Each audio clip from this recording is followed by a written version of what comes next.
Hey, I'm Melissa. And I'm Whitney. We started this true crime podcast over a glass of wine and quickly turned from true crime listeners into true crime advocates. So get comfy, pop a cork, and grab a glass because we have work to do.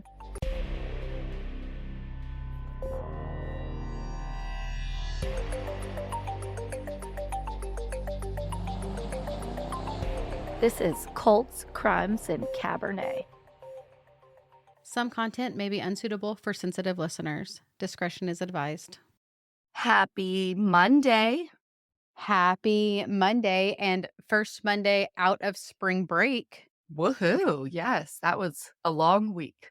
It was a long week. I don't know. It was a long week and a fast week all at the same time. There was just a lot of drama going on in the middle of the week that should have been saved for a weekend. It was weekend level drama on a Tuesday that, whew, no thank you. Yes, we're not about that life.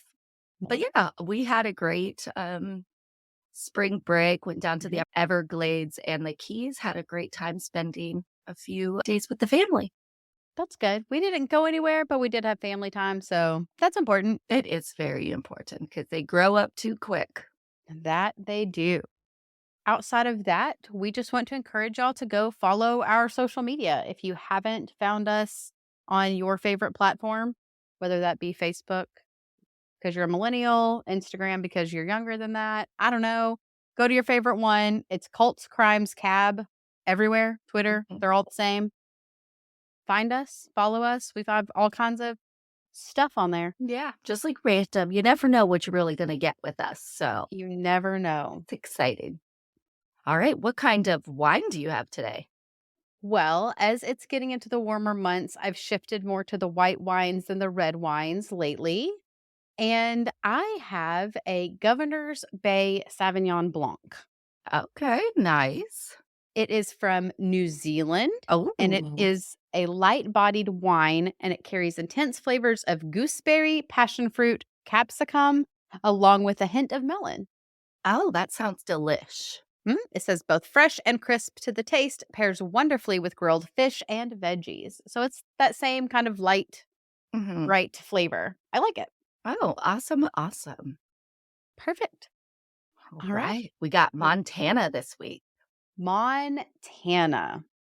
And I don't know what it is about Montana. It's interestingly enough of wide open spaces. In my mind, I picture no one living in Montana. Same. But isn't that where Yellowstone is? Part of it. Mm-hmm. So I'm like, there's people around, but very much way more land than people. 100%. So this week's case takes us to Montana, and just east of the Rocky Mountains lays a town named Browning, Montana. This is the only incorporated town and the headquarters for the Blackfeet Indian Reservation. The Blackfeet Nation is a federally recognized indigenous tribe descending from the Siksika-Satapi people. I practiced that 483 times, and I'm proud of myself for not having to stop and think about it. I was literally just going to say, you just did amazing. I don't know if that's how you say it, but it sounded perfection. This is important, guys. The reservation is huge, over 1.5 million acres. That is more than twice the size of the nearby Glacier National Park. And for a frame of reference, do you remember back when we tried to figure out how many Rhode Islands we could fit into the state of Texas? I do remember that. It was a fun little task. Yeah. So I had to go back to that measurement system because doesn't everyone measure their states and Rhode Islands? You can fit more than 2 Rhode Islands or more than 1 Delaware inside of the reservation's borders alone. The Blackfeet tribe is Montana's largest indigenous population and are known for being a strong and aggressive force historically. There are over 17,321 members of the Blackfeet Nation. In 2009, the Blackfeet Nation, along with 3 other tribes of the Blackfoot Confederacy, started a movement called the INEI Initiative. This was created to spark culture preservation, land conservation, and ultimately encourage buffalo to return to the area and be able to thrive. Buffalo are a major piece of the Blackfeet Nation's history. They would once follow them around the country as they were their main source of food. And in the late 1800s, when white settlers attempted to extinguish native tribes by slaughtering millions and millions of buffalo, the Blackfeet tribe's population dwindled due to forced starvation, disease, and land loss. My son actually brought this up the other day about how the settlers killed all of them. And I was like, well, why would they do that? Don't tell me they needed that much food. And he's like, no, they did it so the indigenous people would starve to death. Mm-hmm. And so when you started mentioning buffaloes, I was like, oh, crap. Yeah, I've seen pictures of thousands and thousands and thousands of buffaloes just piled in a heap that had been slaughtered, and they just set them on fire. They for no use. It was just a way to get back at the indigenous population. So messed up. The tribe became forced to rely on government supplies, which would mostly arrive spoiled if they arrived at all. This also forced tribes to raid white settlements and contributed to the aggressive stereotypes that the Blackfeet tribe would be tagged with. The relationship with buffalo is one of the Blackfeet Nation's most known traits. In fact, the victim I am speaking about today even wrote a paper and presented it at a Bozeman college, and at one point they were so impressed with her research and skills that she was recognized by the chief and tribal council. So let me tell you a little bit more about her. Ashley Loring Heavy Runner was born on November 23rd, 1996. She was a tiny little thing at 5 foot 2 inches tall, weighed under 100 pounds, and friends described her as feisty, outgoing, smart, and kind. She was never afraid to stand up for herself or for another. I just love it when small, petite people I typically they're super feisty, they're strong-willed. I just love to see that.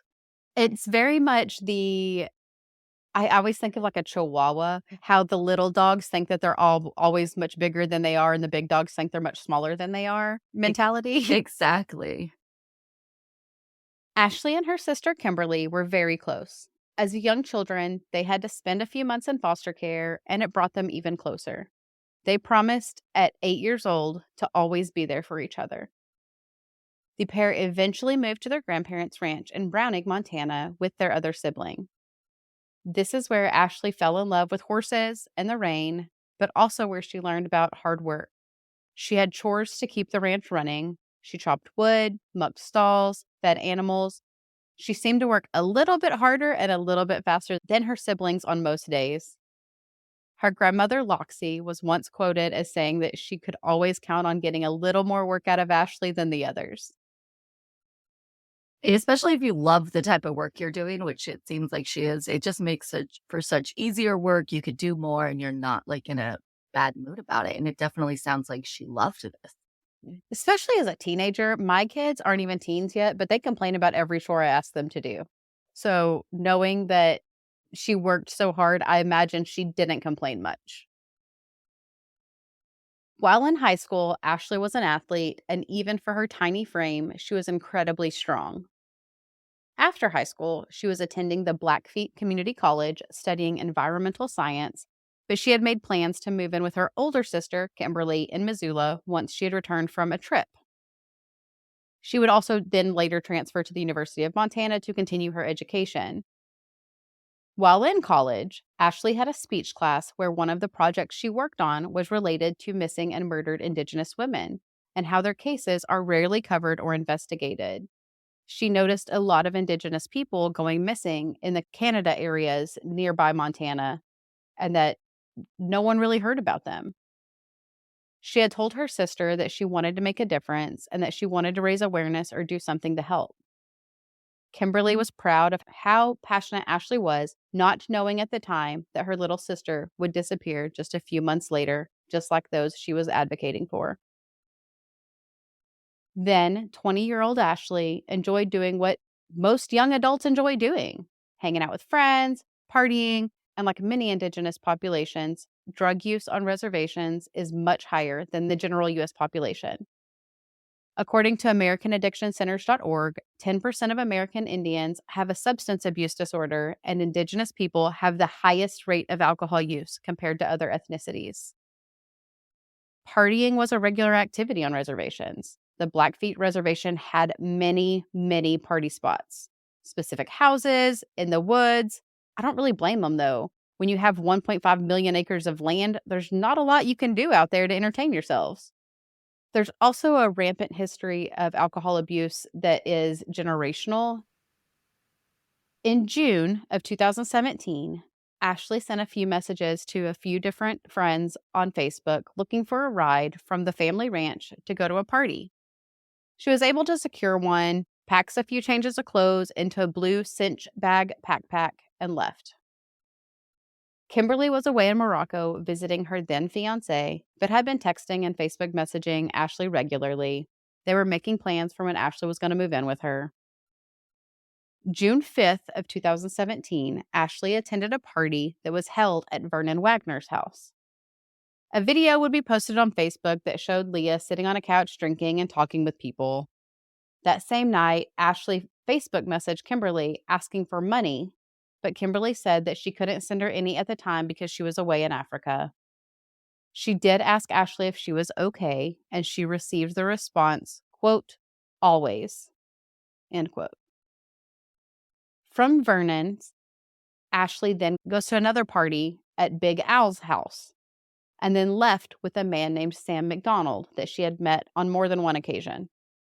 Sam's cabin is approximately 30 miles away from Browning near St. Mary's Lake. According to Sam, Ashley stayed with him for a few days, both of them in an alcohol and even drug-induced haze. He admits to not sleeping for several days to the point that he was hallucinating and blacking out. Kimberly arrives back from her trip abroad a couple of days later, and she didn't hear from Ashley right away. And that was a red flag, but Ashley's silence was easily explained away because she was known for losing her phone or for it not to be charged. I feel like this is a common issue with late teen, early 20-year-olds. Heck, Melissa, your phone is regularly at low battery and you're a responsible adult. So It really is. I am like, oh, it's not charged. It's fine. I'll get to it eventually. it's just one of those things that happens when you have a cell phone. The family even stated that they thought maybe she was just visiting a friend, as she had done in the past. When Ashley's father was hospitalized for liver failure a few days after that, the family grew increasingly worried. Ashley cared about her family, and she would have not ignored this health scare or not talked to anyone for this long. They decided to go ahead and go to the Blackfeet law enforcement agency to report her missing. As we see with so many of these cases, receiving law enforcement help on reservations can be a jurisdictional nightmare. There are limited resources on the reservation to begin with.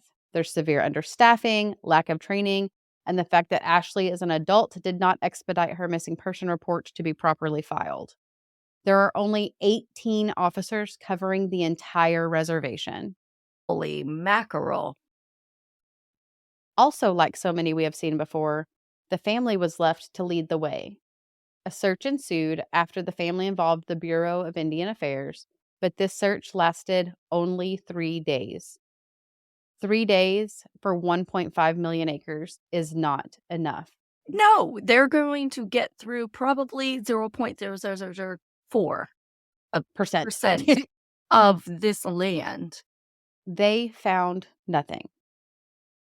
The BIA held to the fact that Ashley was an adult and she could leave of her own volition, even though the family was adamant that she would have not just up and walked away.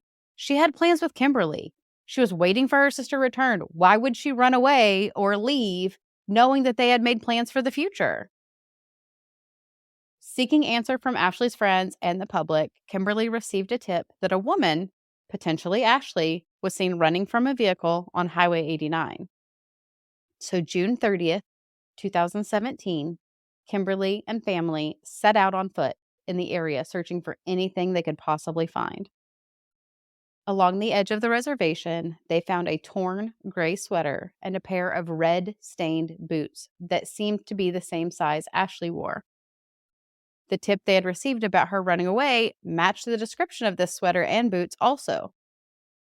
The family recovered these items and then turned them over to law enforcement, where they set them in an evidence storage room for several months. Law enforcement at one point would state, these boots seem to be more of child size than Ashley size, but you have to remember, she's 5'2", less than 100 pounds. She could probably wear kids' shoes. She's the same size as my 12-year-old. And probably save a lot of money wearing children's shoes because shoes are expensive. Exactly. The sweater at one point was misplaced and never tested. Interesting enough, these items were found not far from Sam McDonald's cabin. Sam is who Ashley left Big Al's with that night. He claimed that him and Ashley partied for 6 days together.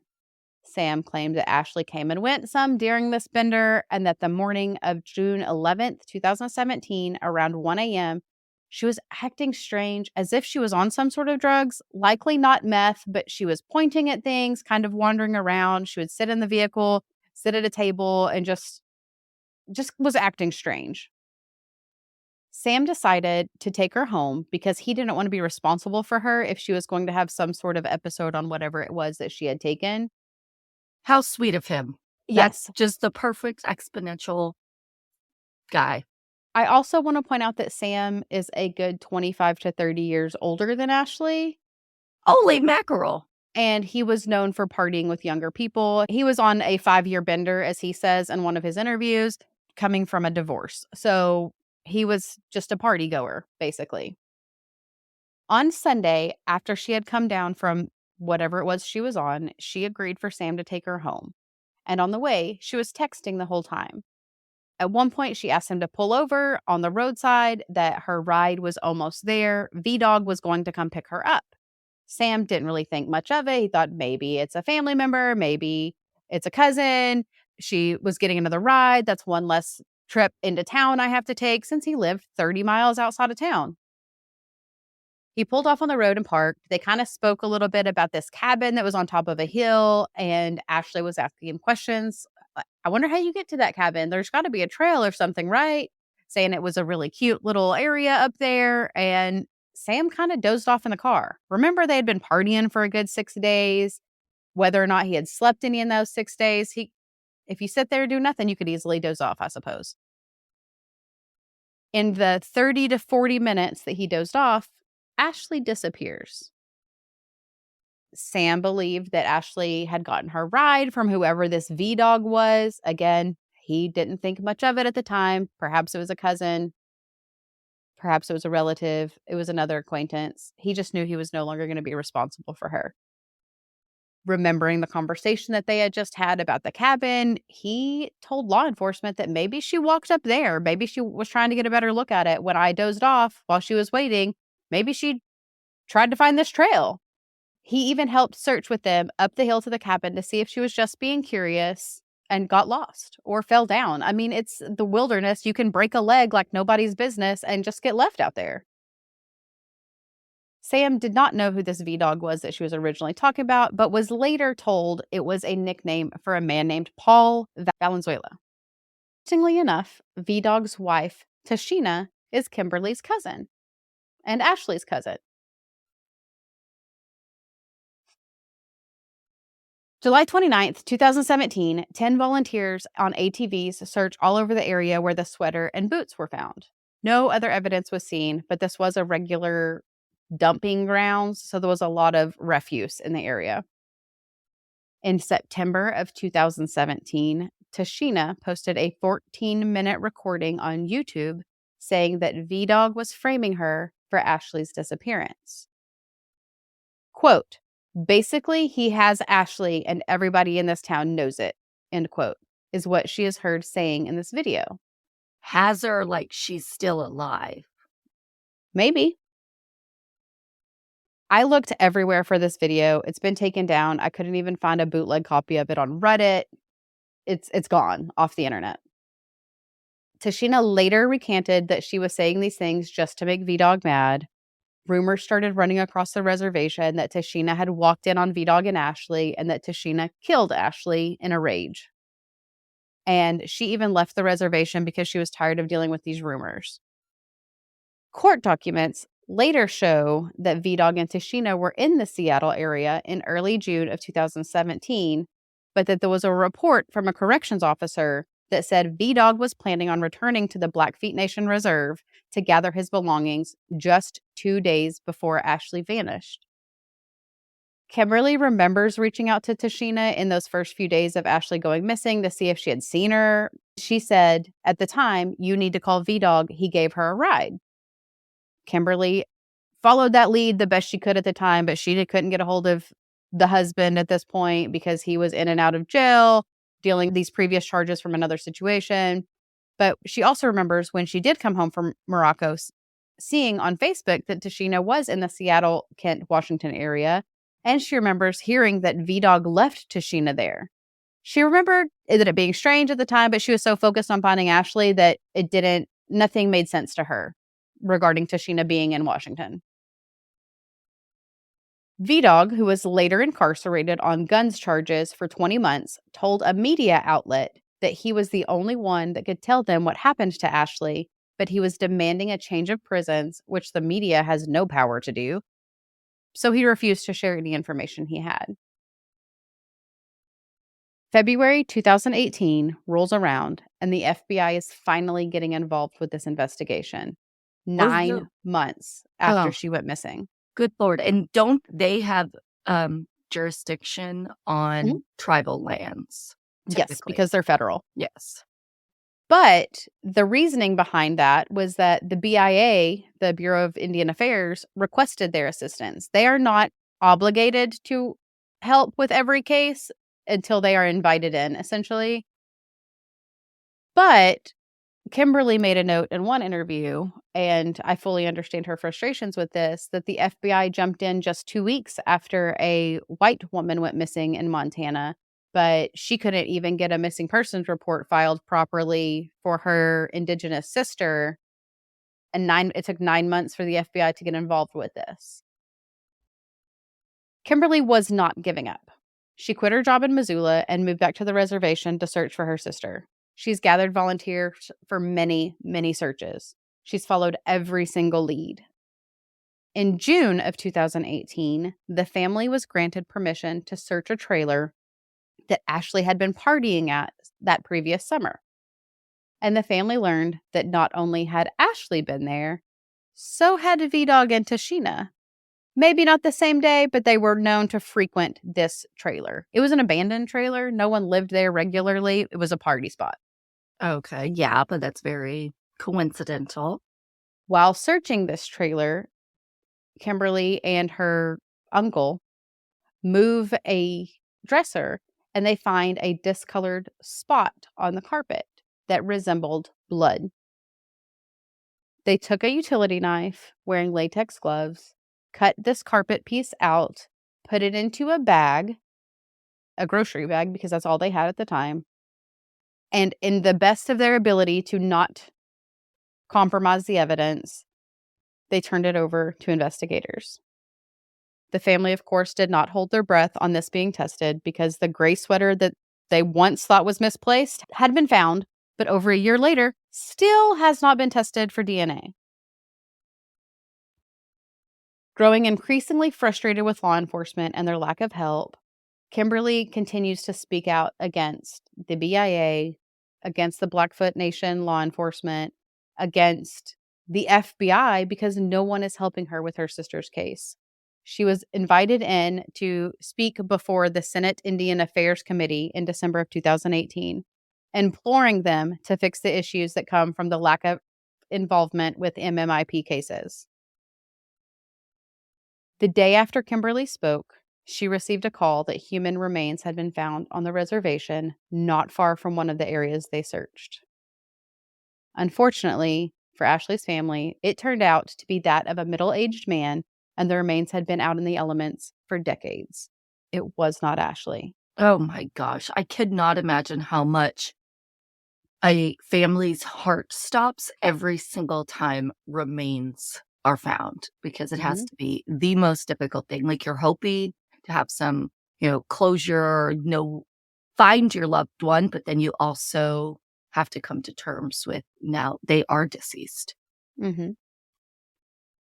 Kimberly and her family continue to look for Ashley and hope to find what happened to her.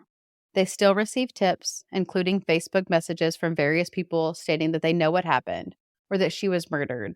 She even got a message from Tashina that said, "I killed Ashley." But Tashina went back on that and said that she had gotten hacked and that someone had sent that message from her account. I mean, which could be true if someone Mhm. thought she did it and wanted to send out this message It to could kind of, be. because It could why be. would you send it from her own account? And there's some other things. There's an entire Facebook page dedicated to Ashley with screenshots from people, from Kimberly too, of her trying to find what's happened to her sister. And it's of people, she's asking people for evidence. People have said that they have videos of Ashley here, or they had seen her here, or done this. And so she's asking for proof that she can turn over to investigators. And they say, "Oh, I didn't think you wanted it, so I deleted it." I mean, there's things like that. If it's important, just send it. Just send the information to law enforcement if you have something. Yeah, don't say you have it and then delete it. That's the Mhm. crappiest thing a person could do. If you didn't think it was important enough to save, then obviously it wasn't important enough for you to bring up later when you no longer have access to it. But I also think it's all a bunch of people probably wanting to like be involved and say stuff, and people live in Mhm. these party lifestyles, and they all are like, "Hey, I heard this, but they don't really have any proof of anything. Exactly. Ashley's case is one of hundreds of Indigenous people's cases that go uninvestigated, uncovered, and are forgotten in the system. In fact, do you remember Vernon Wagner, the man who hosted the party Ashley originally attended? Yes. His cousin, Leo Wagner, has since gone missing. Like this, you shouldn't know in one group of people. It's hard enough when one person goes missing.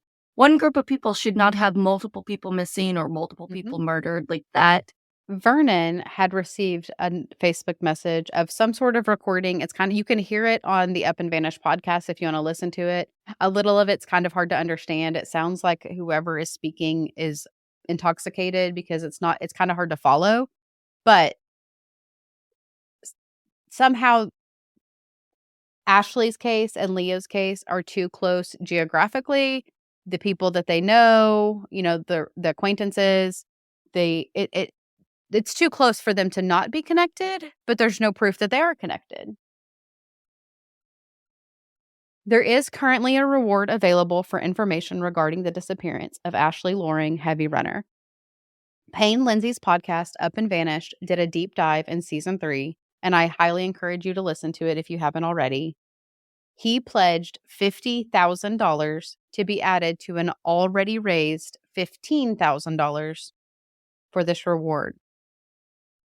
If you have any information regarding Ashley's disappearance, please contact the Bureau of Indian Affairs at 833-778-4758 or your local FBI charter. Kimberly's advocacy is making waves. She was part of a new missing and murdered Indigenous peoples database and reporting system named MMIP Montana. She was able to speak on behalf of this organization. Also, while researching this case, I found a statement from Kimberly in an interview that stood out to me, and I wanted to share it. Quote, "Speak the truth, even if it makes your voice crack." Just by listening to our content, you too are advocating for justice for these families. Thank you for making a difference in their lives as well. We want to share a few ways you can support us to continue our mission. You can become a Patreon subscriber for as little as $1 per month, or a simple rate and review on your favorite podcast platform helps us get in front of someone who may know something. We will continue traveling state by state, seeking justice, because we will be there, no matter where, No matter who.